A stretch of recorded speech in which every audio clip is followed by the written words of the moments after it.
Well, hello everyone. It's May 21st, 2015. This is Rich with No Fake Religion, and this is a video I've been greatly looking forward to.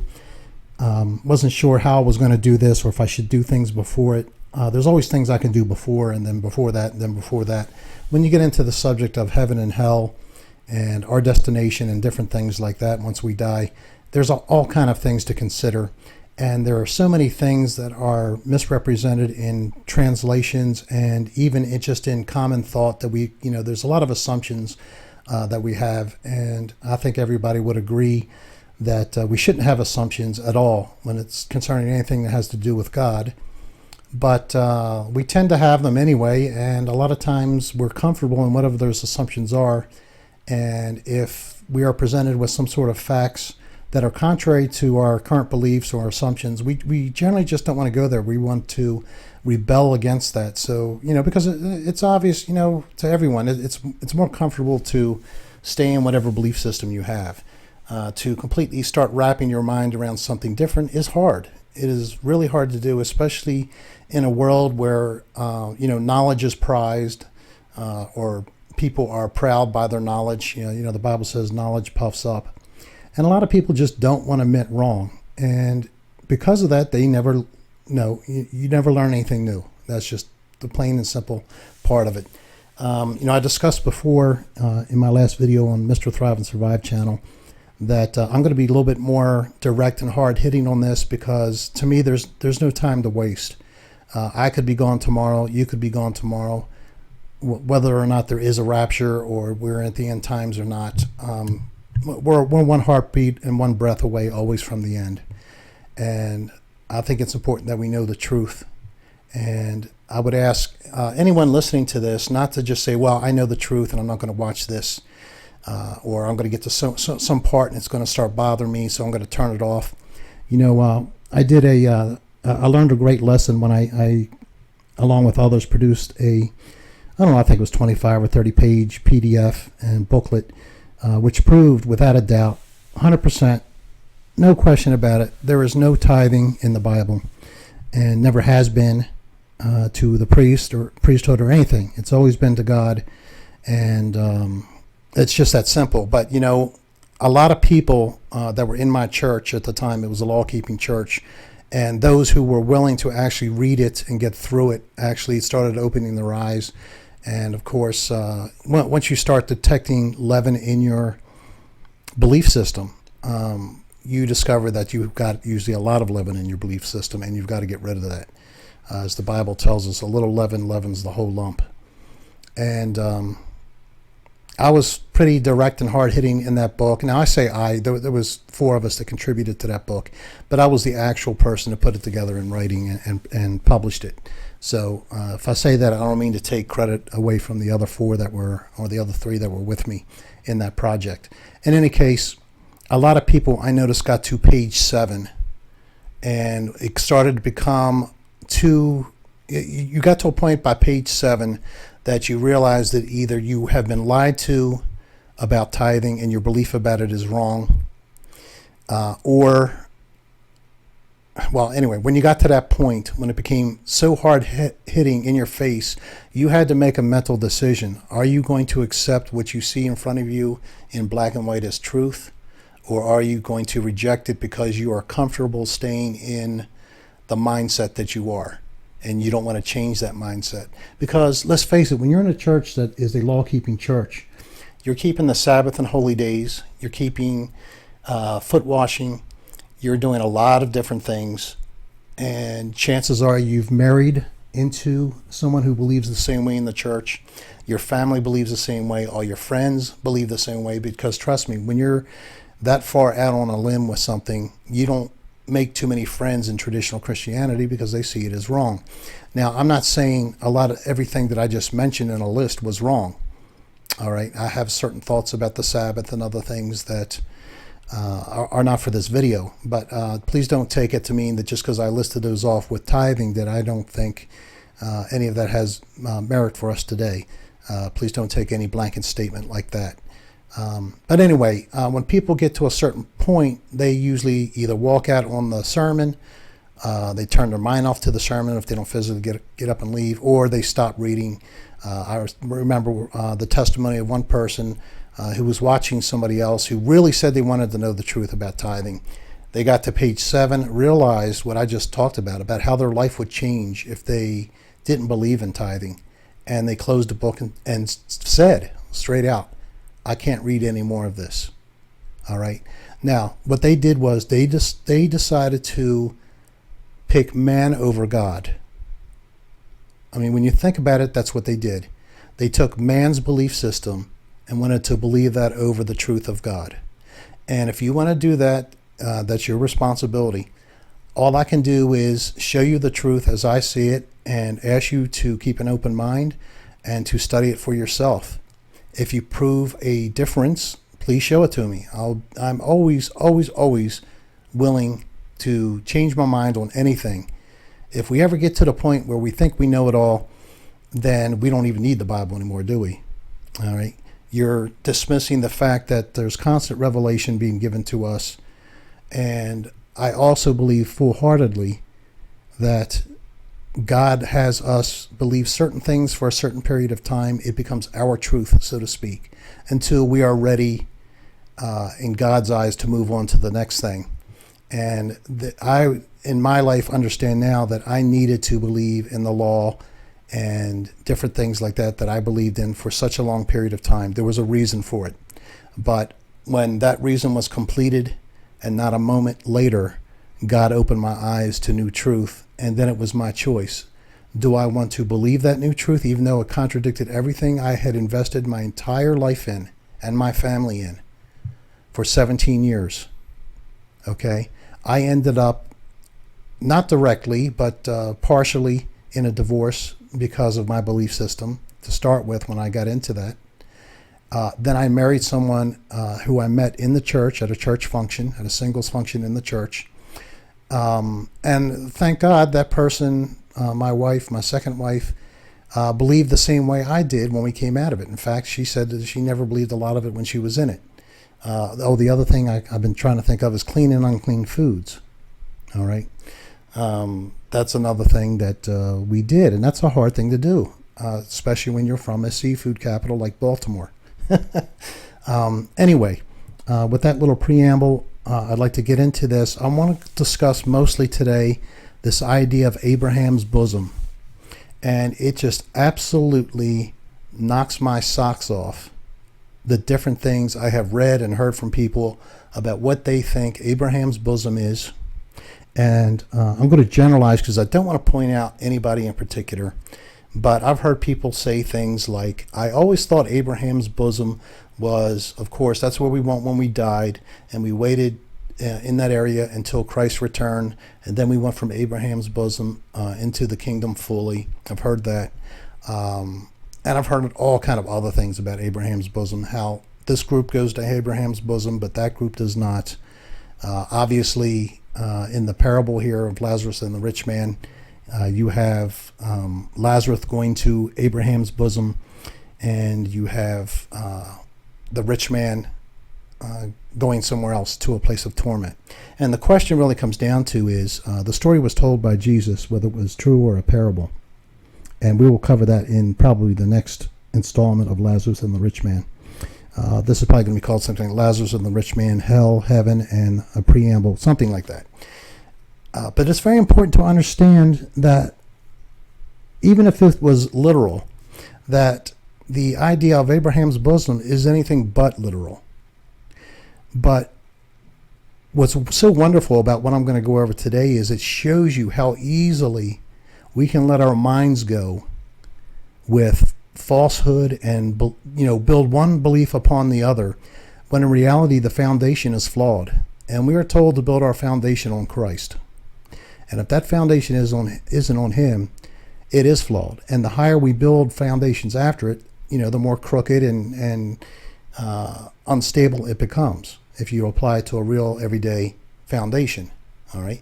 Build on a crooked foundation, the higher you go, the more the stress is going to be on your joists and your corners and different things like that. And the stress eventually, once you get up high enough, won't allow it to sustain itself. And I've seen all kind of strange doctrines come out of Abraham's bosom alone. So let's cover that in this one. And I'm going to start by, I'm not going to read the whole parable because that's not the purpose of this first video. But I want to point out a few things as we go along. Luke 16:19. There was a certain rich man, which was clothed in purple and fine linen, and fared sumptuously every day. Now, I do want to pause here and say that if you are a scholar of the Bible, you realize that the people Jesus was talking to here, if we backed up just a little bit, and I encourage you to do that on your own, go before Luke 16:19, you'll find that it was the Pharisees and the people of the Sanhedrin and things like that who were coming up and questioning Jesus. All right. And it just so happened that they wore fine linen and it was purple. Okay. And they most definitely fared sumptuously every day. They were the rich people in Jerusalem. They were what we would call the elite of today. All right. They just were. They were the high class. All right. So when you read that, I mean, he's automatically, whether it's literal or not, he's talking about the Pharisees. And this is why they got so, well, let me just be plain. This is why they got so pissed off at him after he said this. All right. And many other things he said. There was a certain rich man, which was clothed in purple and fine linen, and fared sumptuously every day. And there was a certain beggar named Lazarus, which was laid at his gate, full of sores. Thinking of the beggars that were outside the Pharisees, sitting in their high places in the temple, and they walked by every day and just ignored them. And desiring to be fed of the crumbs which fell from the rich man's table, moreover the dogs came and licked his sores. And it came to pass that the beggar died, and was carried away by the angels into Abraham's bosom. The rich man also died, and was buried. And in hell he lift up his eyes, being in torments, and sees Abraham afar off, and Lazarus in his bosom. And he cried and said, Father Abraham, have mercy on me, and send Lazarus, that he may dip the tip of his finger in water, and cool my tongue, for I am tormented in this flame. But Abraham said, Son, remember that in your lifetime, and it doesn't matter, we're going to cover that again in another one. So let me go ahead and switch screens here for a second. And I'm sorry this is so small in its lettering.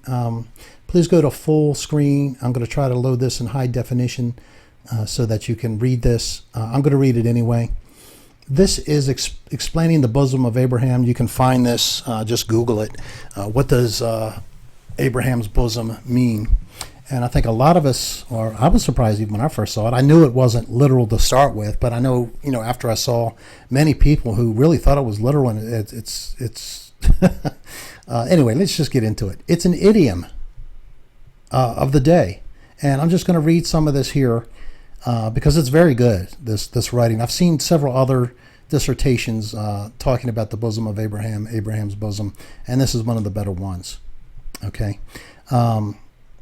Let me start here because I read this text in Luke. There has been much debate as to whether Christ's parables were literal, symbolic truth, based in fiction, pure invention, or something else entirely. The parable of the rich man and Lazarus is one such parable that has created questions and controversy as to its meaning. While it seems a bit unreal, it is actually drawn from daily Jewish life. And to the first century Jewish listener, it made perfect sense. Now, just to give you perspective, if you haven't thought of it this way, Jesus lived in the first century. Okay. Now, around the second century BC, so this is roughly 200 years, 300 years before Jesus, idioms crept into the Jewish language and became accepted as manner of speech. So what is an idiom? All right. They have a very good explanation of what an idiom is. And I doubt seriously you can read this, so I will read it. An idiom is an expression with a non-literal meaning. It is often colorful and has a unique meaning that cannot be understood from the usual meanings of any of the other words in the expression. And here's a fantastic example of an idiom. I haven't been able to think of one better. Such as, it's raining cats and dogs. All right. Does anybody in this day and age who has heard that expression, raining cats and dogs, you know what it means? It means it's raining heavy. Do you think that if you wait for it to rain hard enough, or maybe the stronger the hurricane comes, the heaviest downpour that could ever happen would literally be raining down cats and dogs, the animals from the sky? Of course not. That's absurd. Okay? So it's raining cats and dogs is an idiom, and so was Abraham's bosom. Now let's get a little bit more detail on that. All right? Around the second century, by the first century AD, the Jews had adopted the Roman custom of dining while reclining on couches. Guests at the feast leaned themselves on one elbow while resting back of their head against the chest of the guest behind them. Now I'm going to stop there and interject. So what we have here is we have a mixture of, as we're going to see, Jewish figures of speech and things like that, and Roman customs of the Romans of the day, mixing into the daily life of the Jews. All right? That's not only perfectly normal, but it's to be expected. But here we are in the 21st century, and we don't understand these things. We read it and don't do the research on these idioms, and we think we know then what Luke 16 is saying. As we're going to find out, I think you'll be quite surprised at what it doesn't say. All right. Guests at the feast leaned themselves on one elbow while resting the back of their head against the chest of the guest behind them. And a guest who rested their head against the host's bosom dined in the place of honor. The Jews called this dining position resting in the bosom of Abraham. Were they literally resting in the bosom of Abraham? No. Abraham was dead hundreds and hundreds and hundreds of years before this. Over 1,000 years before this. The phrase reminded them of their Jewish belief that someday, at the final reward, they would all feast in honor with their father Abraham. At some point, the idiom Abraham's bosom became synonymous with heaven.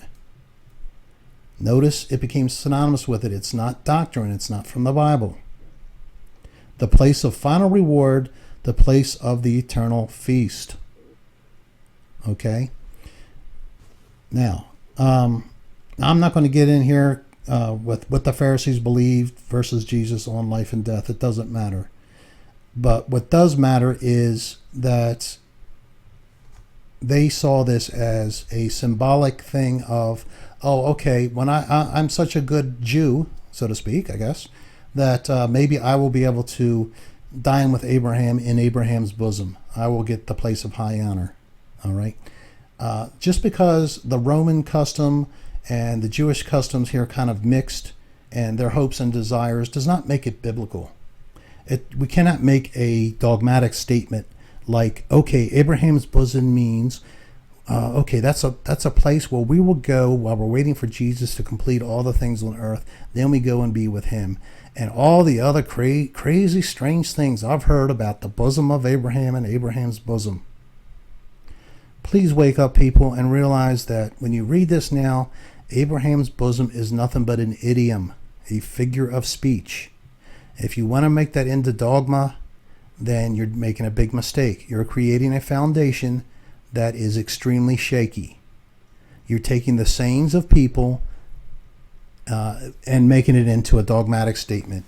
And I could actually say then, if I wrote, if the statement raining cats and dogs was in the Bible, I'm sure that people that didn't understand that expression 5,000 years from now, 2,000 years from now, whatever, would say, oh, the Bible prophesied that it's going to rain cats and dogs one day. That's a prophecy. And we know that's ridiculous because we're living in that time period. So please understand that at the time this was written in the first century, okay, by Luke, or some people might want to argue it was second or third century, who cares? Let's not get bogged down in details that don't matter to the conversation, because I can see it coming. The bottom line is, let's stop making assumptions with doctrine, because we're getting all screwed up and fouled up. And I could go much deeper than this to show how foolish it would be to think that we would go, or anybody would go, to Abraham's bosom. All right? Totally foolish when you really want to sit down and look it out and work it out side by side with Scripture. It becomes ludicrous, that belief that has anything to do with heaven or anything at all like that. It doesn't. Okay, he was trying to make a point to not only the people there, but mostly to the Pharisees. And we're going to get into that when we talk more about Lazarus and the rich man. So that's it for this video. Don't want it to get bogged down too much. 20 minutes is about where I wanted it, and that's where we are. So anyway, if anybody feels differently about Abraham's bosom, show me the difference. Okay, and plus, oh, you know what? There's one other thing I want to point out here. In the Bible, the term Abraham's bosom appears exactly one time. Okay, or in one place in this story right here. Nowhere else in the Bible do we find Abraham's bosom. And the Bible tells us that you need to have 2 or 3 witnesses to establish, okay, anything. You want to establish a doctrine, a belief, you have to have 2 or 3 witnesses. And this is a perfect example of people jumping in with one witness and making a doctrine out of it. How foolish now does it seem to think that Abraham's bosom has anything to do with heaven or a place that people go after they die? Not unless you want to remain in denial, and I know some will. I know some just, they want to stay there. They want to close the book at page 7. I hope everybody here is not willing to get stuck into that, but please remember that. If there's only one witness in the Bible, you please learn that there's a reason why in many places it was told you need 2 or 3 witnesses to establish anything. All right? We've been making that mistake with Abraham's bosom. Please understand that. And a lot of other things that we will talk about, I'm sure, in this series. Thanks a lot, guys. God bless everyone. We'll talk soon.